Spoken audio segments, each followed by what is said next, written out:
In our recent video, we broke down the emergency executive order which was signed into law by Governor DeWine, essentially banning all forms of THC hemp, any forms of THC hemp. Now what we're going to do is have a listen to his press conference, because that was the press conference where he announced the emergency order. So let's hear what he had to say and break it down together. Well, we're here today to discuss the issue of intoxicating hemp. It's really become a problem in Ohio. It's become a problem across the country. Maybe just a little history, kind of set the stage though. Several years ago, Congress passed the Agricultural Improvement Act of 2018. This is also known as the 2018 Farm Bill. The Hemp Act. Among the bill's most notable provisions was the federal legalization of hemp.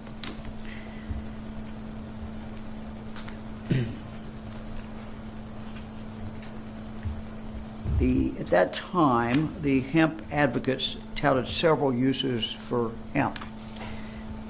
New industrial and food uses that could make hemp a potential cash crop for interested farmers. And that's how it was also sold here in the state of Ohio. Unlike marijuana, hemp has very low levels of THC by definition. THC, of course, is the psychoactive compound found in marijuana. This similar change was made in the Ohio law. Can I just say I hate that word, the M word? I hate it. You guys know I don't say that word often on this channel at all. I really don't like it. That's why I say the good herb. I refer to it with respect. And that's just, to me, straight up disrespect. But anyway, let's continue. 133rd General Assembly passed Senate Bill 57 in 2019. This decriminalized hemp and established hemp cultivation licenses in the state of Ohio, again for generally the same purported reasons. While hemp and marijuana are both cannabis, federal and state law differentiated hemp and marijuana by their THC content. That was the difference. That's how it's defined. With hemp being below 0.3% THC, 0.3. Now, after these laws were passed, chemists began manipulating compounds in the legal non-intoxicating hemp plant, turning these compounds into intoxicating THC, including Delta-8 and Delta-9. Which are, of course, found in marijuana. These products. This is what happens when you read from a script and you don't read from the heart, guys. You're basically just regurgitating talking points which are given to you in a pre-prepared script, and you're not familiar with it. You're not familiar with your own talking points. Now, that said, Governor DeWine has been championing an intoxicating hemp ban for a number of months now. It feels like it's going on almost a couple of years. So he's definitely a force behind this. But it just goes back to what I was saying about some of the stats, some of the information that they provided by doctors, one of which who we will hear from pretty soon. But a lot of the times they just don't know the true effects of the good herb. They never have actually consumed it or never actually used any of these hemp-derived products. So they're just speaking based off of what they've been told, which is mind-blowing to me. Made from intoxicating hemp, as we know, are not regulated and they're not tested. Next, State Issue 2 was passed by the Ohio voters in 2023.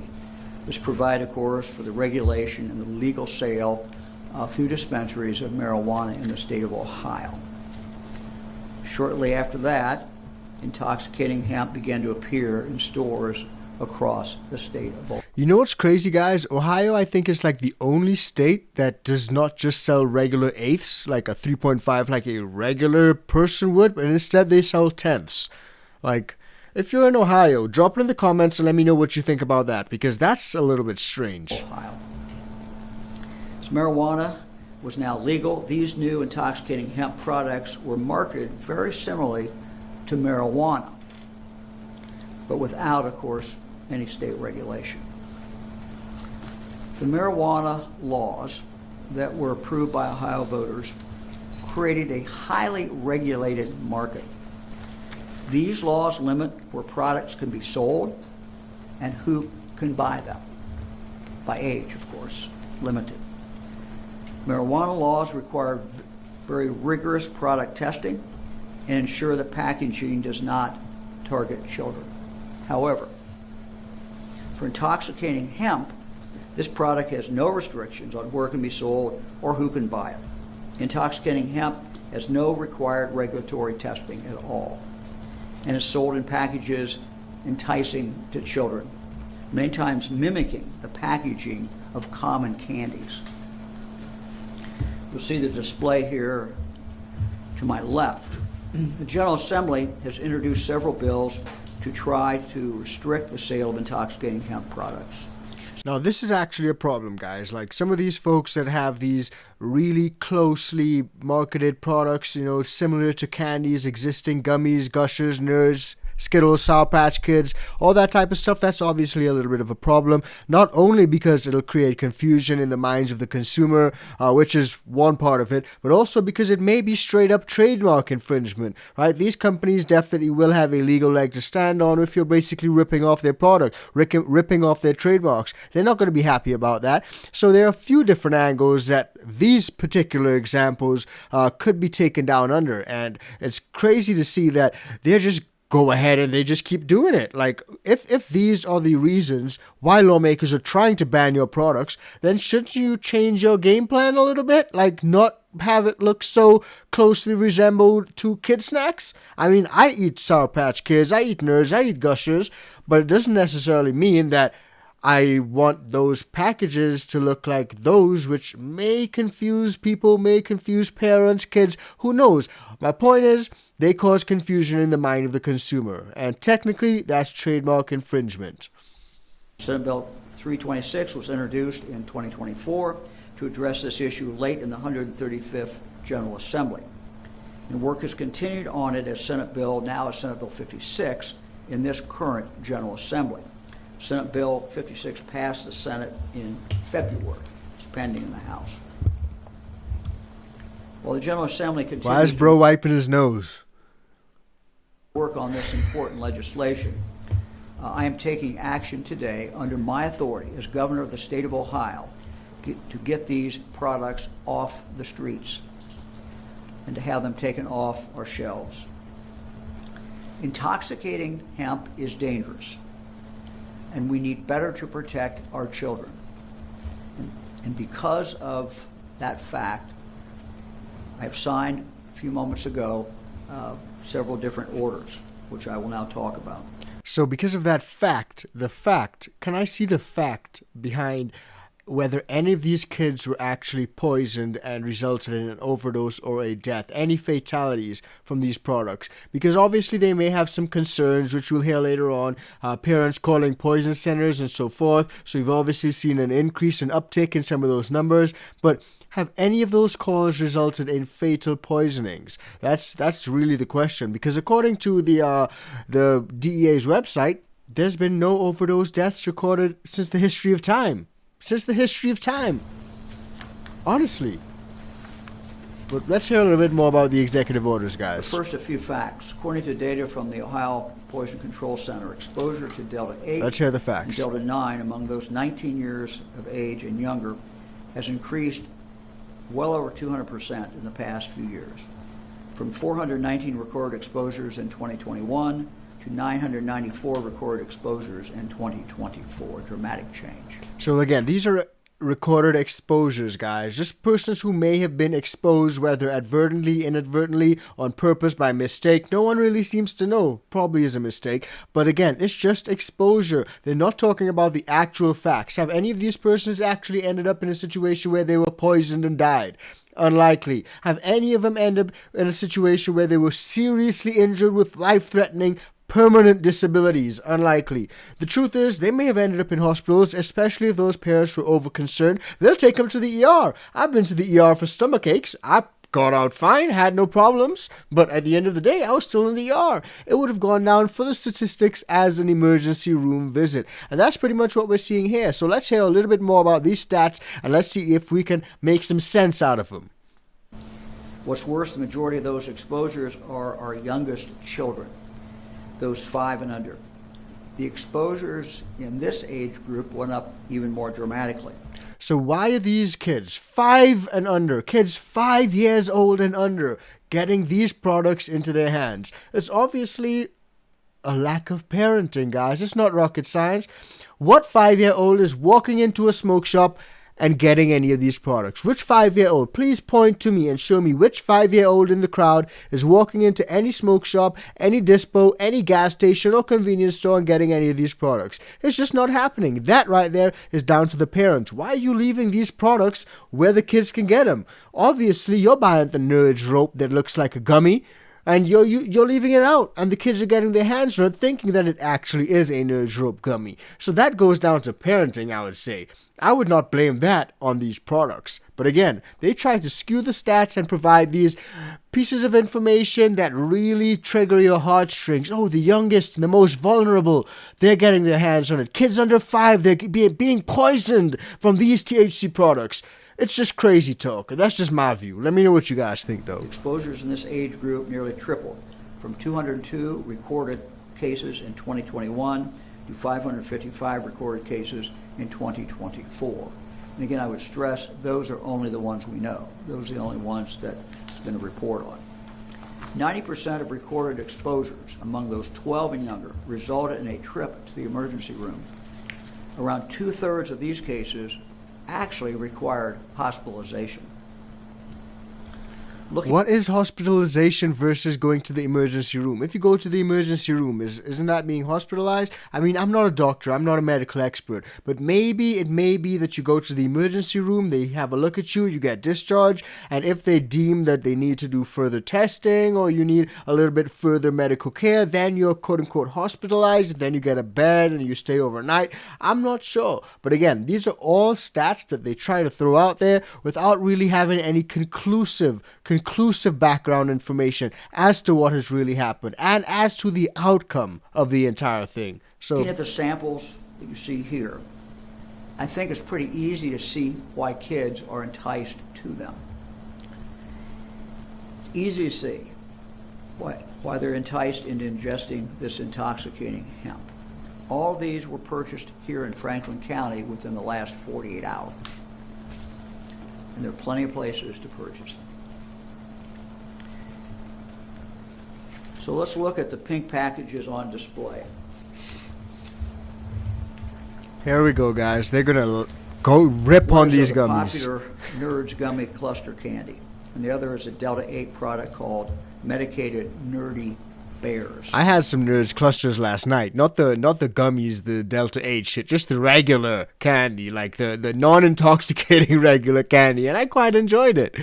As you can see, the Delta 8 product uses packaging with identical design elements to the actual Nerds candy, down to using the registered trademark cartoon nerd character images. According to the packaging, each gummy bear contains 5 adult servings of THC, with each gummy bear containing more than 100 milligrams of THC. For context, many adult use products contain 10 milligrams of THC per serving. That's only because you guys make it like infuse this that. Delta Like, you 8 guys mandate that a lot of these servings must be capped at 10 milligrams. So that's why a lot of these states have laws, and a lot of these dispos only sell the gummies in 10 milligram pieces because these states cap them. They cap entire packages at only having 100 milligrams, and 10 milligram pieces make up that 100 milligrams. So you got to eat like bunch of candies to really feel anything. But a lot of people I know feel different effects from different strengths of edibles. But the point is, again, they're skewing the facts. These 10 milligrams. It's only because you guys have it that way. You guys set the laws. Come on, man. Product with real candy, and if they eat a few gummy bears, ingest enough THC to require hospitalization.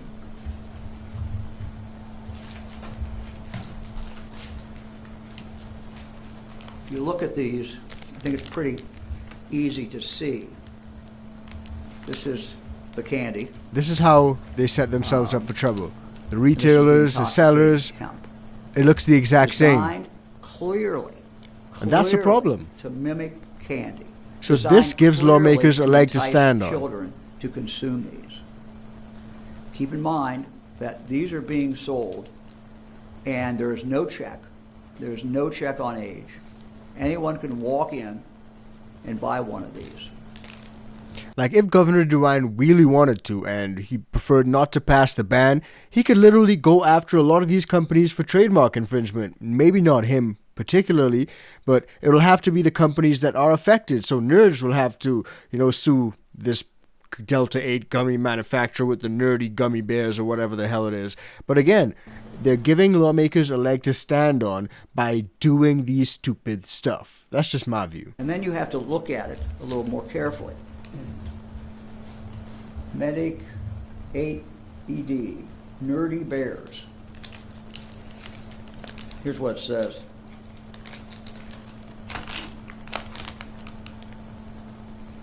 Nerdy bears are a sweet, shareable treat with a generous amount of Delta 8 that will knock you off your feet.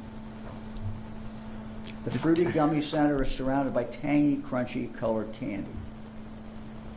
Now that could literally mean anything, okay, guys? They're like Skittles ads and Sours ads and stuff like that literally say the similar stuff. Oh, taste the rainbow, knock you off your feet, send you into the atmosphere, space stuff like Mars bars, send you into Mars. Like, it's pretty similar, So I'm not going on that alone, but knowing that it's a quote-unquote intoxicating product, you probably should not market it that way, because then when these lawmakers see it like Governor DeWine does and he reads it, it just sounds really bad, even though we know it may not be all that bad, Super potent formula.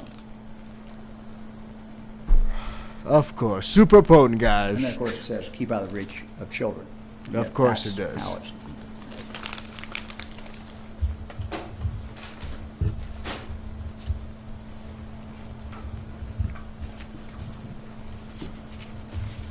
that right there is the doctor just at the back, guys, and both of them are going to have some words to Let's look at the blue say. and gold package on display.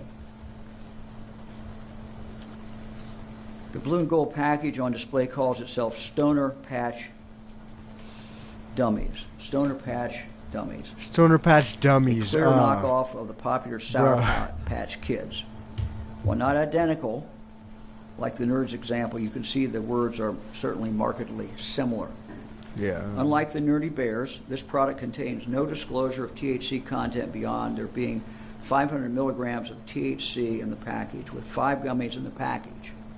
This is, again, 100 milligrams of THC per candy.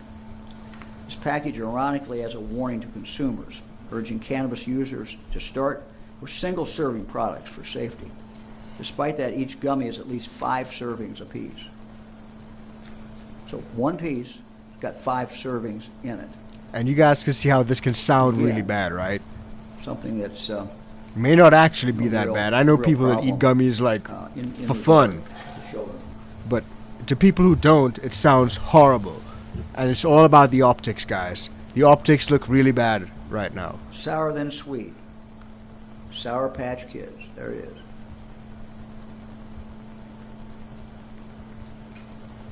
That ends up in a lunchroom. What do you think kids will do with it?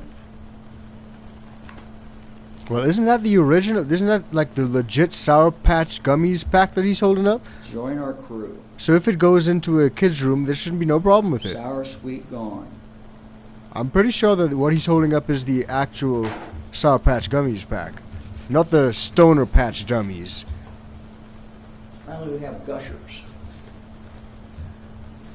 The last set of examples on display is a product called Sour Infused Gushers. Again, a clear knockoff of the popular Gushers brand of fruit snacks, which are sold in several sour flavor varieties. That one looks like legit Packaging is similar, Gushers. again showing how easily a child might confuse this product with legitimate fruit snacks. And again, this 500 milligram package contains 5 pieces, making each piece, showing that each piece has 100. I'm pretty sure that what he's holding up right there is like legit Gushers, guys. Like the actual candy, there's no THC in that. That's just straight up candy. And you can see it from the 6 pouches. It says 6 pouches up at the top of the corner of this package. And usually when I buy Gushers, they're individually wrapped in individual pouches. And that's pretty much what he has here. And you guys can see back on the table, if we were able to go back to the table where he has everything, there's actually a whole box of Gushers. And under that, it has the sour Gushers. So it seems to me that Mike DeWine doesn't even know what the hell he's holding up. He's been given a script to read from, and that's exactly what he's doing. And every time he talks talks about and refers to some of these intoxicating hemp products, he holds up a legit non-intoxicating product. He holds up a piece of candy. So again, where are we with this? Like, I don't even know.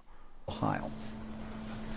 Earlier today, in fact, just a few minutes ago, I signed an executive order that does two things. Let me go through this. First, the executive order changes the definition of hemp and hemp products in the Ohio Administrative Code.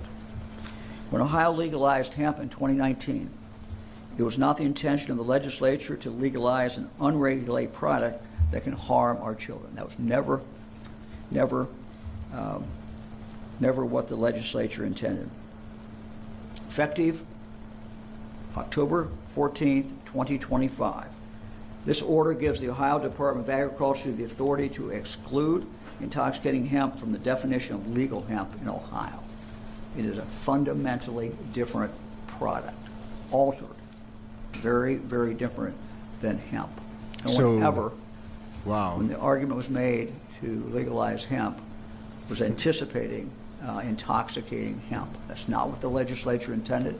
That is not what Congress intended. That's not what was told to the public. This will clarify in administrative law that intoxicating hemp is not hemp. It is rather an adulterated product. To say it another way, because hemp was modified to create intoxicating hemp is simply no longer hemp. When this order goes into effect on Tuesday, intoxicating hemp products will be illegal under the administrative law. The process to change rules in the administrative code typically takes several months. But under the governor's long-standing emergency rule authority, this change can be authorized sooner, so it is in effect while the regular rulemaking process goes ahead and takes place. So he basically felt the need to take it upon himself to implement this executive order, this emergency executive order, which lasts for 90 days to ban everything. And that comes into force literally in 4 days' time, guys, on October the 14th. So a lot of these retailers don't have a lot of time to get their shop in order, but what they are going to do is lose tons of profits over the next 3 months, which is really sad to see. And they're all doing it under the guise of protecting kids, which we know usually is not the case. So that's the first thing that this order does. Second, the order declares an adulterated consumer product emergency in the state of Ohio. Ooh, emergency. An adulterated consumer emergency. In regard to intoxicating hemp products, requiring all retailers to get these products off their shelves. By law, the governor has the authority to declare a consumer product safety emergency if there is reason to believe that a product has been adulterated and presents a threat to public safety and health. The order gives retailers until Tuesday, October 14, 2025, to remove items containing intoxicating hemp from their shelves and cease all sales. After that, local and state authorities, including our Ohio Department of Agriculture, will have the power to seize these products. Wow. Those who violate this order could also be subject to a fine of $500 per day. Wow, $500 a day, and they'll seize your products and destroy it. This consumer product safety emergency will last 90 days. Can you imagine having bought some of these products months ago, and have them stocked up, banking on making products on some of these, making profit on some of these products, being able to pay your rent, pay your employees, pay your insurance, all these costs that stack up. And all of a sudden, those products are now going to have to be destroyed. You literally are burning money. You're throwing it down the drain as a small business, as a retailer. It's definitely going to decimate the industry. 100%, guys. And it's a scary thought. It's really a scary thought. After that, according to Ohio law, it's under the authority of the General Assembly to let the emergency order expire or to extend it. Now, to be clear, this does not apply to non-intoxicating hemp products that were legalized by the General Assembly in 2019. I'm wondering, is he talking about like hempcrete textiles, clothing, that type of stuff? Or is he talking about CBD? Because I'm really not too sure what's even happening right now. Governor DeWine, do you even know what's happening right now? I don't know. Affect them at all. Nor does this impact legal marijuana legally sold in licensed dispensaries across the state of Ohio.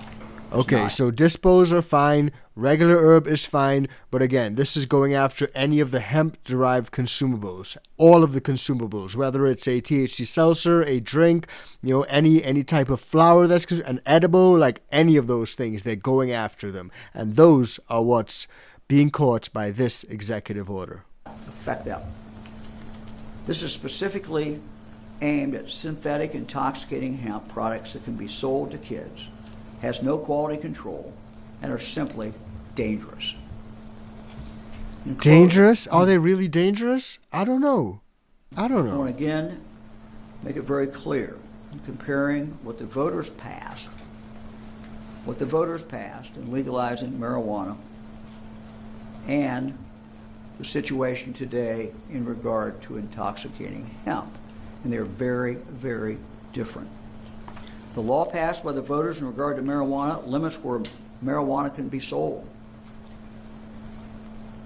To buy marijuana, a person must visit a licensed, regulated dispensary in the state of Ohio. So here's my problem with all this, guys. Well, if that's the case, Governor DeWine, why don't you just have some of these folks sell their intoxicating hemp products at dispos? That way you don't ban everything. Some of the products can still be accessed by the public, by Ohioans who need them, and that way the hemp industry is not just going to be burnt to the ground. Because under what you currently propose, it's an emergency ban on all products. It's a blanket ban. It's not even like what California is doing, where they say, we're going to integrate it with the existing canna market, and that way you guys just get your products at the dispo instead. That will benefit the state more, because they can now tax more products. But the truth is, you're just banning everything. How does that help anyone? It doesn't. Intoxicating hemp, on the other hand, is now being sold everywhere. And there are today on the books no limits to where it can be sold. Number two, when someone goes to a licensed marijuana dispensary, they must be 21 years of age. Standard. To buy the marijuana. Anyone of any age can buy these products. Again, not true. Anyone of any age can buy intoxicating hemp. Number three, Ohio voters voted to require rigorous product testing and product labeling for marijuana. Again, intoxicating hemp is being sold in Ohio. That is being sold in Ohio today has not been tested to determine its true THC content.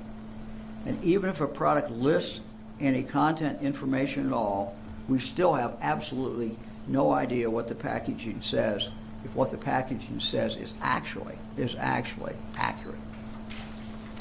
Number four, Ohio marijuana laws are strict when it comes to advertising. Marijuana cannot be marketed to kids, and it can't be in packages that makes it look like candy. Intoxicating hemp, on the other hand, can and does look like candy, and they do it on purpose. They do it on purpose. They do it to attract kids.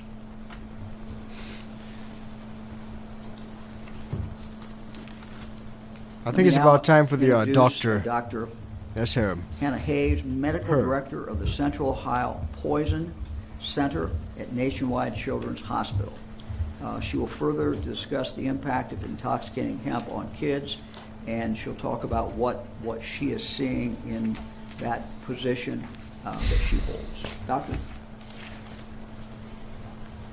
Thank you, Governor DeWine. Thank you for inviting us to share insights on how intoxicating hemp products are affecting Ohio's children and how our poison control operations are responding to these emerging challenges.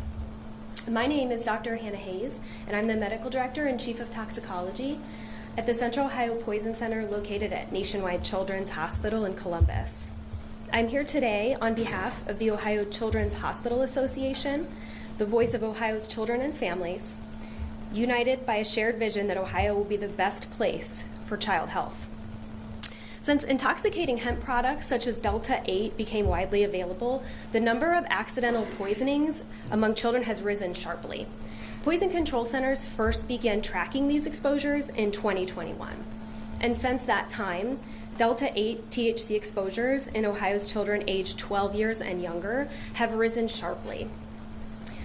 Among children under 6 years old, exposures rose more than 330%, and among children aged 6 to 12, exposures rose 550%.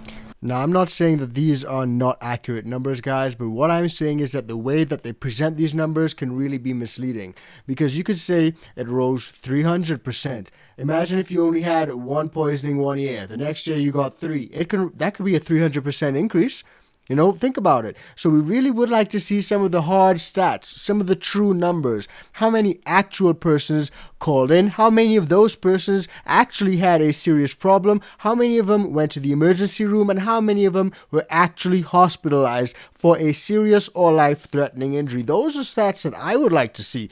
What about you guys? I'm sure you guys would agree with me. And although we've seen a modest decline in 2025, exposures remain unacceptably high. The effects of these products on young children are not benign. According to a study that my colleagues and I published analyzing more than 5,000 exposures to Delta 8, Delta 10, and THC acetate reported to America's Poison Centers in 2021 and 2022, children who ingest them can experience drowsiness, hallucinations, confusion, loss of consciousness, seizures, and even respiratory failure. And I myself recently published a case study with colleagues of mine describing a child that we took care of with recurrent seizures after exposure to these products. We see this often, and these children come in drowsy and they can be very sick. I would be interested to find out, because we've seen reports about schizophrenia, episodes, those types of stuff, but usually it is due to a pre-diagnosed condition or a pre-existing condition that person have. It's usually genetic or hereditary, and in those situations I'd be interested to find out if that particular person that they did a case study on, they had any parents that had any genetic issues which were passed down to the child, and as a result from those effects they were able to be triggered because of the THC product which is consumed. That's usually something which happens, and again, we don't have the whole picture, but they're trying to push this narrative. So let's hear what else the doctor has to say.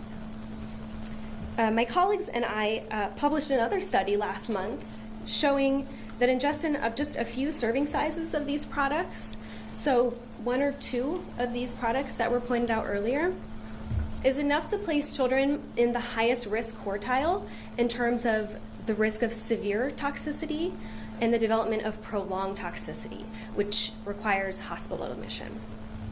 Ohio poison data demonstrates that 90% of exposures to children under 6 receive emergency department care, and about 2/3 are hospitalized for continued monitoring and treatment. Again, what kids under 6 are going into a smoke shop and getting any of these products? That goes straight down to parenting, guys. Straight down to parenting. Why are 6-year-olds getting their hands on these products? Make it make sense, please. Please make it make sense. Those parents should be investigated. Straight up. That's just my view. Such as monitoring of their mental status to make sure they're not getting too drowsy and developing coma, or monitoring a child for continued worsening and need for being placed on a ventilator to support breathing. And the same pattern holds true for children aged 6 to 12 years. So these intoxicating hemp products pose a serious and preventable threat to child health. And supporting a ban on intoxicating hemp products is a critical step in preventing future poisonings, protecting Ohio's children, and ensuring that our state truly becomes the best place for children's health. If that's the case, as she actually walks off stage, if that's the case, then why don't we also ban alcohol? Alcohol is proven to have so many bad effects. Why don't we just, like someone said, ban cars then? People get into car accidents all the time. Why don't we just take policing to the whole next level and ban anything that can be deemed unhealthy or unsafe? Next thing we know, we have nothing. We're living with absolutely nothing. Sugar's banned, all the fun is banned, everything that you guys enjoy is banned because it can be perceived to be dangerous. I mean, where do we really stop? Thank you, Governor. Doctor, thank you very much. Let me now introduce Sheriff Vern Stanford. He's representing the Buckeye Sheriff's Association to talk about what they've been experiencing across the state from a law enforcement perspective. Sheriff? Thank you, Governor, and thank you, Dr. Hayes. I was so fortunate to have met Dr. Hayes in the hallway, and we talked briefly. she's got a lot of information that I was seeking, that I didn't know was out there. Now I know it's there because we're seeing that, the effects of gummies on our streets all across Ohio.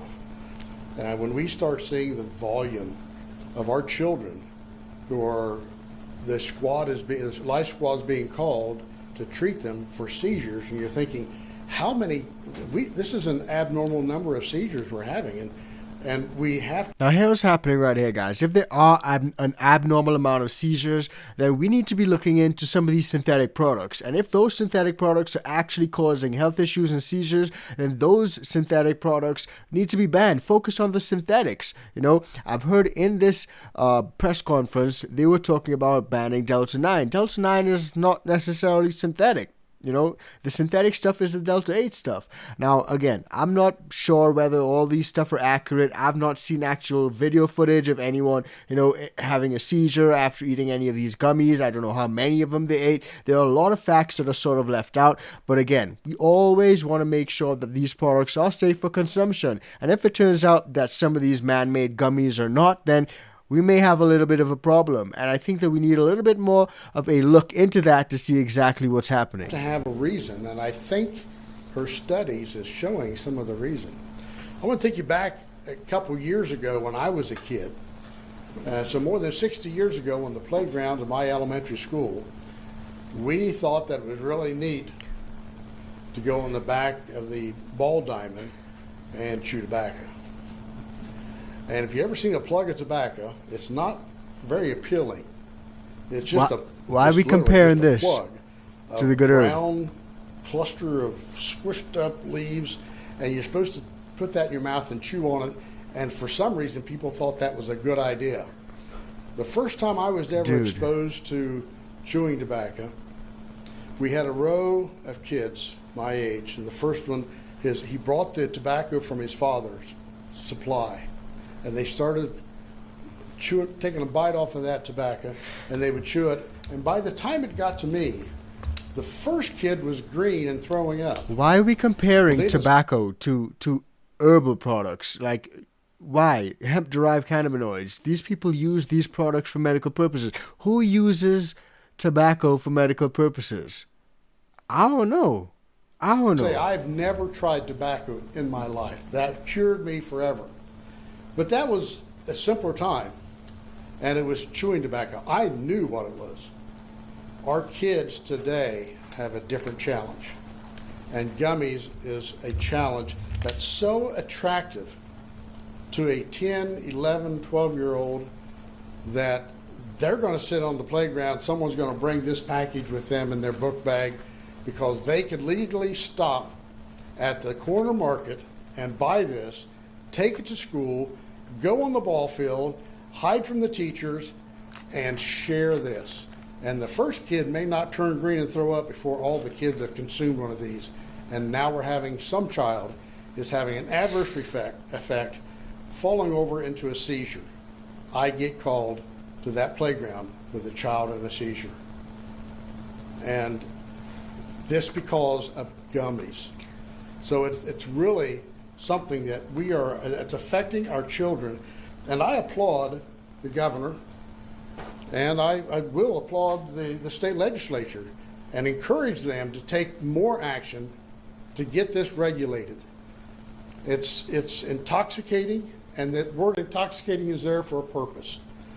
You know, it's all recognized as an intoxicating hemp. We're not asking about people chewing on a hemp rope and getting high. We're talking about something that has been adulterated, and it's made to look like a candy that the child is right beside the next candy that is a good candy, and then we have the intoxicating hemp candy. So I applaud the governor for taking this action, and I encourage our legislatures to take more aggressive action in passing legislation to get this off of the counters across our stores and put it where it needs to be, in the dispensaries where it can be regulated and sold by professionals. Thank you. Thanks, Sheriff. Appreciate it very much. What they say is a little misleading in my question? view. You know, I personally don't think that some of these products are being sold directly next to the original products. Like, I don't think like the Nerds edibles are being sold right next to the actual real Nerds candy. You know, right in the reach of kids. I don't think that's happening. And you guys may have seen in our previous video, some of the shop owners literally said they ID. All of these products are behind the counter, behind glass. So they're not easily able to be stolen because shoplifting is a real problem, but also because they don't want them to just be going to kids. Simple stuff. Let's hear what reporters had to say because they asked a few questions. You said that you could not sign an executive order about hemp. What has changed? Well, I asked our lawyers to go back and take a look at it, and they've come to the conclusion that we certainly have the power to do the two things that we're doing today. That's it. We believe we have the power to do that, and this crisis is continue to get worse and worse. And I'm not going to sit by and let this continue. Crisis. For these candies and how they look like, stuff you get at the local Target or what have you. But what about the differentiation of beverages being sold in beer and wine shops or tap rooms or whatever, where people only 21 and up are going anyway? Why not? Why throw out all of the products all at once? Well, what's being sold as far as alcohol it's been regulated historically in the state of Ohio. We regulate it. The person who is serving that beer, can lose their license if they're serving to a minor. That's the difference. I mean, these are designed to appeal to minors, and there's nothing under the current law before the executive order for law enforcement to enforce this or to any way Well, it's stop. pretty simple. Put into face a law that dissuades any of these shop owners from selling to kids, just like you do with some of these liquor licenses. So if someone is at risk of losing their liquor license, they should also be at risk of losing their business license if they're selling some of these products and they get found out. A lot of those retailers, a lot of those shops would not want to risk that. What business owner wants to risk their business license? It's just not happening. But again, you guys just want to control everything. Tell the truth. It's about control. At any kind of convenience store, any place, from selling it to a 15-year-old. We have an example of that occurred last year. No, but my point is that there are beer and wine shops that also sell THC-infused beverages. Answer the question. Anything like candy, they're not appealing to children. And there's a lot of retailers and shops that they've invested a lot in their inventory, and this order puts them they're kind of stuck with a lot of product. Well, again, this is, Sucks to be them, basically. We believe this is the right thing. He to ain't do. got an answer. We believe that hemp, when the decision was made by the legislature and by Congress to legalize hemp, it was never a thought that we would see chemists who would change this into intoxicating hemp. It's a totally different product. Governor, I hear you call this product dangerous. I did not hear you call it deadly. However, you said There we kratom go. has been linked to deaths. Why take this action today on intoxicating Beautiful hemp, questions. Yet prompt the suspension of the pharmacy board vote to ban kratom? Kratom. You'll hear more from me in regard to that. This is Hopefully. what we're doing today. We'll do that in a future day. Are you saying that you're going to go back to kratom? What can we expect and when? We're going back to that issue. I can guarantee you. Okay. Is there a little bit? You know me pretty well. We're not giving up on that issue. We're going to be back on that issue. Morgan. And I want to go back to if I could, just a moment. Doctor, you want to address, because you had, I think it seemed to be a second question about whether this is lethal or not. Do you want to describe how sick kids get from this? Leading. You want to Yeah, describe I how wanted to sick say can get? that we're having a lot of childhood deaths from exposure to these products. We did have one 'Cause that would be a childhood lie. death in our study that I mentioned earlier. It's more of the clinical effects on children that are serious and prolonged. I would like to hear requiring more information about that hospitalization. childhood It's, in addition to the morbidity that it's causing Because that's not been children, covered anywhere. it's scary for families. Children they have to pick up their children during the exposure, bring them in. That's inconvenient. They're sick. That's terrible. And then they're subject to some questioning to try to figure out what's going on, and there's guilt and shame associated with that, and that's not good for families either. So what I'm hearing right there is that there's no lethal effects then. Basically, the most lethal effect is the inconvenience of the kids having to take their children to the emergency room, or having to face questions from the doctors about how the hell did this happen? Did you leave your gummies on the kitchen table? Is that how that happened? Because that seems to me to be the biggest risk right here, based on what that doctor's saying. You guys let me know if you guys agree. And so for all those reasons, that's why we'd really like to curb childhood exposure. What reasons? What reasons? You didn't give any reasons. Told us, you couldn't do anything about this by executive order in January 2024. So I want to confirm it took your These super close zoom ups. 2025 to decide that you could do something about this by executive order. And what happens when JCAR blocks this? Well, you're assuming something. I have 2 senators who told me they believe that you Well. do not have the authority to do this. Ooh. I mean, Well, Here we go, if they guys. really believe that, and if they want to save children's lives, or not lives, but if they want to save kids having damage from this, they can take action as well. Save kids' lives. Well, not save kids' lives, because no one's actually dying, but We have the authority to do this, and I'm not going to sit back and not do it. I went back to my lawyers and I said, this is a problem. It continues to get worse. It is absolutely absurd that a 14-year-old or 13-year-old can walk into a store and buy this stuff. It's never what More anybody lies. intended when the hemp law was passed. It wasn't what the legislature intended. No 12-year-old I is think you'll going find one walking into the legislator store and who will buying tell that. you that. It's not was happening. intended. So yeah, I went back to our lawyers and I said, look at, see if we have power to do this. Take another look at this. And when they came back and they said, yes, we believe that you can do that, that's why they decided to take action. Who else? What's the message to store owners across the state who are already requiring people to be 21 years old to buy this product? I'm hearing a lot from store owners that are saying now they're going to be punished, even though they're already making sure our kids aren't getting a hold of this and they're going to lose business. You know, our whole doesn't system care. is designed, we've developed for decades, our liquor control system that's controlled the voters when they voted in regard to marijuana, THC, when they voted, they specifically in that law has all the regulations that were defined there. The sale of this comes under none of that. So maybe some of them are requiring someone to be 21. We don't know that, and frankly, you don't know that.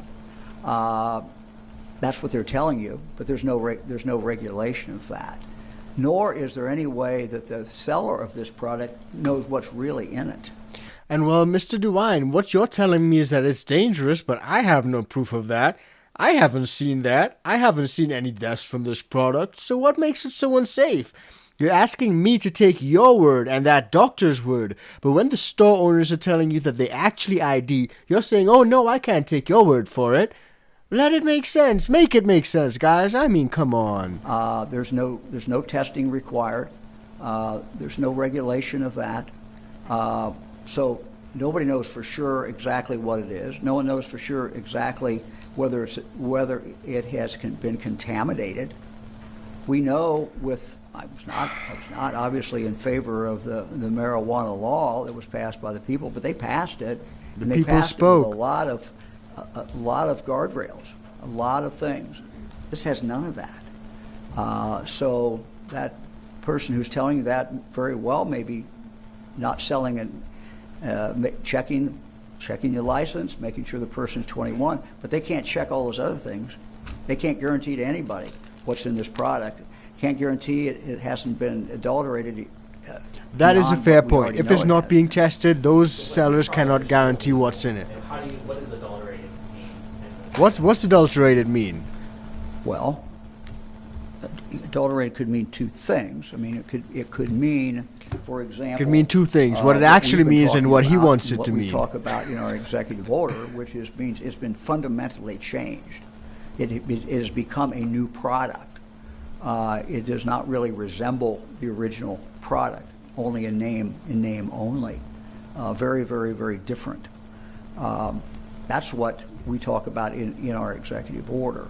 Now, if we're talking about purity, and there's no way to determine that this is pure, whether I like the law or not, the law in regard to marijuana, the state guarantees we have inspectors who go out.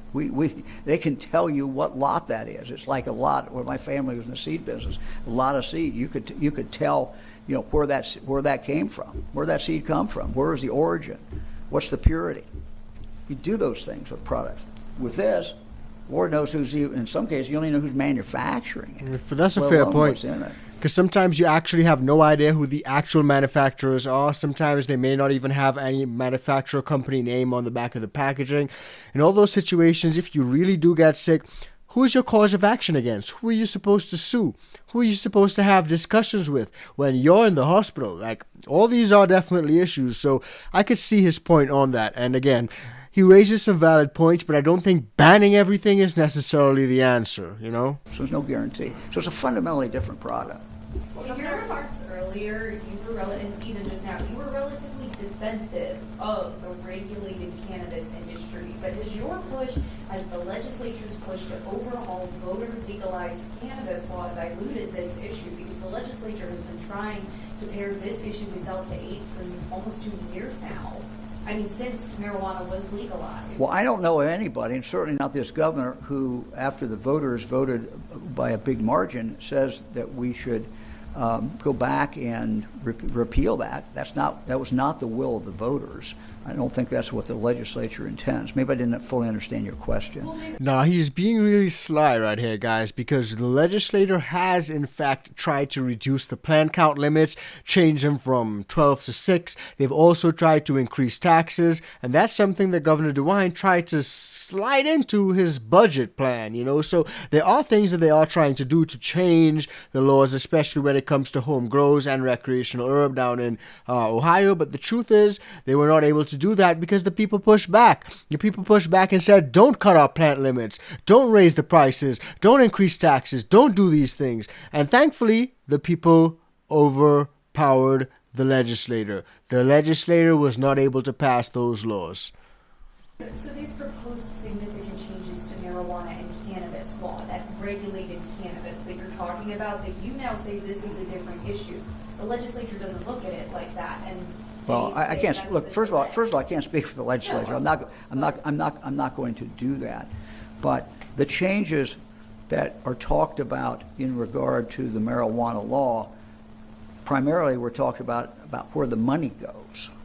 No one, I don't think, has said we should not have inspectors who go out to where the marijuana is grown. No one has said the marijuana people who are growing don't have to trace that and be able to prove where it's been at all points. No one is saying that we should go back and eliminate the purity tests and contamination tests that are done in regard to marijuana. So that's what we're really talking about here. None of that is taking place here, but with marijuana, no one is saying do away with that. They might be arguing about where the money goes or other things, but not the basic purity, making sure the product is what it is sold to be, and that you know what the THC is. I guess what I'm asking then, is it a failure of the legislature to tie the issues of marijuana and cannabis to intoxicating? Look, the legislature, I don't speak for the legislature. I don't blame the legislature. I have a job to do. They have a job to do. My job today is to take action. That's what I'm doing. How is the Department of Agriculture going to determine what's intoxicating them and what's still legal then? Like, is CBD still legal? That's not intoxicating, but has hemp in it. I don't. Well, good question. Where does CBD stand in all this? We're going to start by what's here. That's not CBD, though. Feet. I mean, we know why this is being sold. Dude, I mean, that's not CBD. We don't expect that's Delta 8. agriculture. We asked about to CBD. check their common sense at the door when they go in. I mean, everybody knows what this stuff is. So. Well, these are like easy, but I'm talking about like, isn't there a gray area? You know, what about tinctures of CBD? Exactly. Well- Tinctures, topicals, all these stuff, and he does not know. He's got no answer to it. That's why he goes back to the Delta 8. I'm asking you about CBD, not Delta 8. You're talking about Delta 8. I'm asking you about something completely different. Answer the freaking question. We'll cross the gray area, I guess, when we get to it. but Oh, that's a of pretty course. clear-cut Of course. Because he ain't got an answer. No answer, bro. Look, it's up to the legislature at that point. That's the way the law works. I can only do the part of this for 90 days. So. The health emergency can only be for 90 days. So the Senate approved a bill Health that would emergency. basically regulate the beverages similar to alcohol. How do you view that, since you're kind of showing that you think you have authority to kind of ban these products completely? Well, I think if the legislature addresses it and does regulate it, that's a different issue. That's a fundamentally different issue. But you're asking me to assume a couple hypotheticals, I think. You know, I'll see when the bill comes in front of me, what it does and when and if it comes in front of me. You're saying if the legislature acts to regulate these products, you would consider signing it? Depends on what the bill says. It's no different than any other bill. I'm not going to prejudge it until I see it. But, you know, Typical parties, politicians. No expressed, answers. You know, in the past, No real my answers, concern bro. about this issue, and I know members of the General Assembly are concerned about it as well. They've expressed their concern about it. So I'm doing what I can do. This is the action I can take, and I'm taking it. What is your preferred legislative outcome at this point? Look, I've made that very, very clear for legislation to be passed. He wants a ban. In regard to this product. But you know, there's several different ways the legislature can go. I'm not going to tell them what to do, but we have to have some control of this product. You know, we can't have a situation where it's legal for people to sell this to underage kids. We can't have this situation. The biggest continue talking where point is the there kids. is no limitation on the packaging. Marijuana, there's very strict packaging requirements. You cannot create a product that looks like this. That's what these people are doing. And they're making, and by the way, they're making an awful lot of money off it if you look at the price on these things. Governor, Why since is the flat out- voters approved recreational marijuana, have you tried it? Ah. He's Why not a trying it. flat-out ban on these products? Why not other regulations such as age restrictions or moving them into marijuana dispensaries?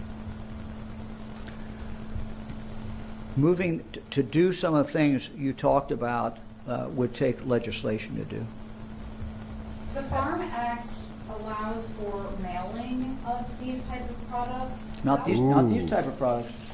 Not these type of products. Well- It does hemp, but not intoxicating hemp. Well, it's happening, so. Well, yes, a lot of things are happening, and that's why we're taking action in regard to this. But does this do anything about the mailing? Because right now, people are allowed to sell over the internet under 0.3%. Does this impact mailing? Well, it's not under 0.03%.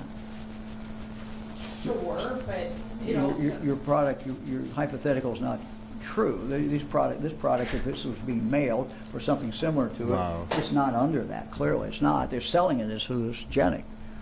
That's what they're doing. Governor, I know you said rape and seed when it comes to kratom, but I was contacted by a family who said they lost their loved one due to abuse of synthetic kratom. That was after the pharmacy board's vote. What message do you have for families Yeah. saying that they are still losing their loved ones to Yes. kratom? We are going to take action in that. We want to make sure that the action that we take is correct and can be sustainable in a court of law. Are you We- going to break no, up I'm- natural kratom and synthetic kratom on your recommendation? I'm not going to answer any more questions on kratom today. Okay? You want to see these products properly. He needs to be disclosed. brief, We have guys, procedures for before he can prescriptions, answer drugs, questions. What do you want to see businesses do when it comes to getting these off the shelves by Tuesday, so they don't fall back into the hands of children?